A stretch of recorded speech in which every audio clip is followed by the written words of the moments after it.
A man can be obsessed with a woman who doesn't chase him, not because she's playing hard to get, but because she's operating on a level that's deeper, more mysterious, more emotionally intelligent than what he's used to. He becomes obsessed because she doesn't try to impress him, she simply exists in her own power. She has presence. She knows her value. She's not moved by his status, his money, or his attention. She responds selectively, carefully, without urgency. And that slow, unpredictable rhythm? It drives him mad. See, most men are used to women who react quickly, who try to secure the connection, who give too much, too soon, in fear of losing the opportunity. That's what he expects. But when you're the opposite of that, when you don't need to prove your worth, when you remain calm and composed while he tries to figure you out, it hits his ego in a different way. It activates something primal, something competitive, something addictive.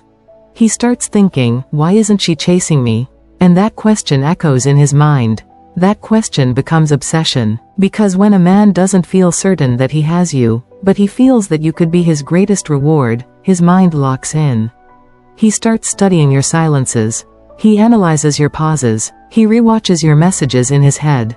He imagines you with someone else, and it kills him inside because you're not his yet, and he's unsure if you ever will be. But here's the trick. You're not withholding affection to play games. You're not faking indifference. You're just fully in your feminine power.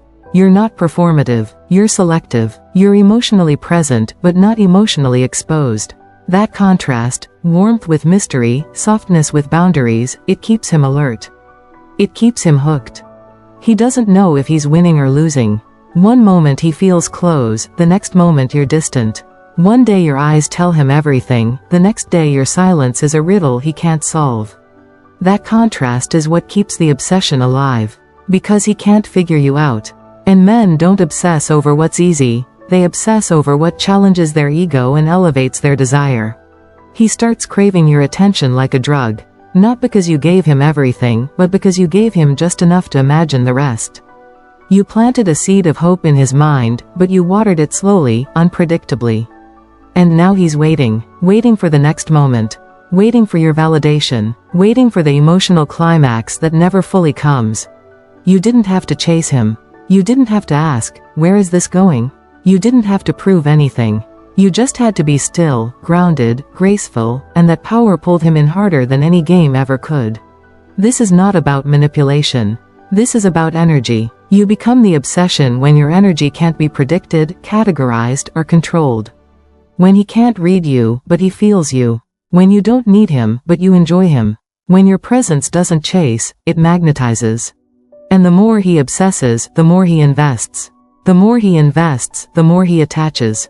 And suddenly, he's the one chasing you, not because you played a role, but because you stayed in your power.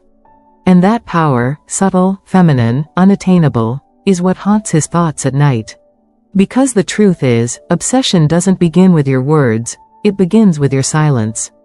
It's not what you reveal, it's what you leave unsaid. It's the space you allow. The unknown you embody. Obsession is born in the pause between your messages, in the glance that lingers just a second too long, in the way you smile like you're hiding secrets he'll never fully uncover. He becomes obsessed because you never tried to convince him. Because you don't explain yourself. You let him wonder. You let him question. You let him chase a version of you that is real, yet never fully reachable. You become the mystery that fuels his fantasies and the reality that unsettles his control. You stay soft, but you are not naive. You are open, but not available to everyone. You are kind, but discerning. You speak, but never over-explain. That energy, that self-possession, is addictive. Because in a world where everyone is trying to be seen, trying to be liked, trying to be validated, you are simply being. And that presence, calm, unwavering, radiant, disrupts him. He obsesses because you remind him of everything he thought he couldn't have, but now it's real. And the possibility of losing that, of never quite possessing that, becomes unbearable. You are not the storm. You are the eye of it. Still, silent, beautiful, while everything inside him spins wildly out of control.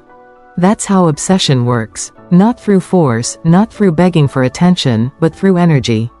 Feminine, elegant, confident energy. Energy that doesn't scream, but whispers. Energy that doesn't chase, but attracts. Energy that doesn't demand, but invites. And once he's hooked, once that craving becomes constant, there is no turning back. He doesn't just want your body. He wants access to your mind, your world, your mystery. And that's what keeps him chasing. Because he knows, if he ever stops chasing, he might lose the chance to ever know you fully. And that, to him, is unbearable.